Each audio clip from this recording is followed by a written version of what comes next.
Hi, welcome back. I'm Eric, and this is the Quick Guide to Legal Writing. In this last episode, we'll look at how to state a conclusion in an answer to a legal problem question. You'll learn how you can hedge your conclusion and make it more tentative by using lexical verbs like it seems, it appears, adjectives like likely, possible, modal verbs like may, might, adverbs like presumably, probably. The conclusion summarizes your view as to the legal outcome of a particular action, or for an issue or sub-issue. Be careful how you write your conclusion. Law professors don't like conclusions that are too strong, because these tend to overstate the case. And they don't like conclusions that are too weak, either. These tend to be unclear. The solution is to give an appropriately worded tentative conclusion. You have to hedge or soften your conclusion, and you have to hedge it just the right amount. Let's take a look at some examples from the story of Susan and the flaming hairdryer. The first way to signal a tentative opinion is to use a lexical verb. Thus, it appears that there is an implied term of merchantable quality, and it was breached. In summary, it seems that Susan will succeed against her production company in claiming damages under the tort of negligence. In the examples, the phrases "it appears that" and "it seems that" are used to hedge the conclusion. This is a relatively assertive strategy. The main verb remains strong. There is an implied term. Susan will succeed. Another way to hedge your conclusion is to use adjectives expressing likelihood, as in the following examples. Susan is likely to succeed on the argument that the personal injury was a reasonably foreseeable harm.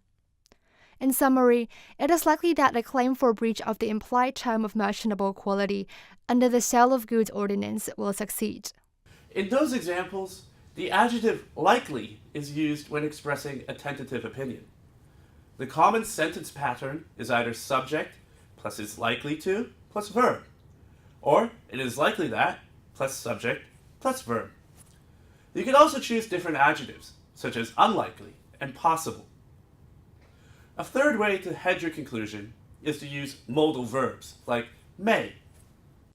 In summary, her production company may be liable in negligence for Susan's injury. Thus, Susan's actions might not have had any contributing impact on her sustaining the injury. Here, may and might both make the conclusion tentative. May is stronger than might and is used more often.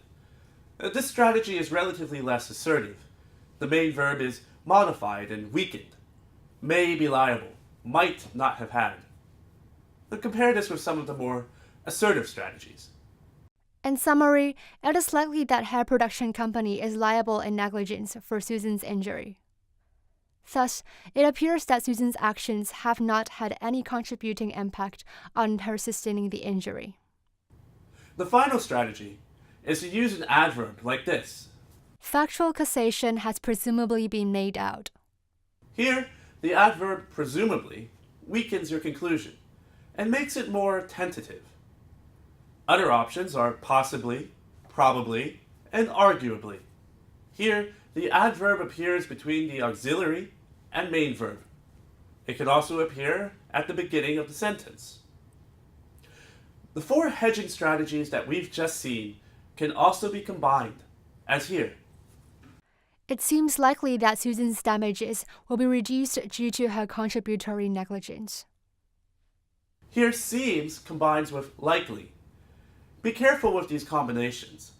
The more hedging devices you use, the weaker your conclusion, and the more likely it is to become unclear.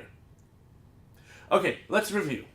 Today we've talked about several ways to state the conclusion by giving a tentative opinion. They are lexical verbs, for example, it seems, it appears. Adjectives, for example, likely, possible. Modal verbs, for example, may, might. Adverbs, for example, presumably, probably. Well, this brings us to the end of this episode, and also the end of our quick guide to legal writing. I hope you've enjoyed learning with us and got a lot out of it. There are also other interesting videos on our website that you don't want to miss. So stay tuned and see you later. Bye bye.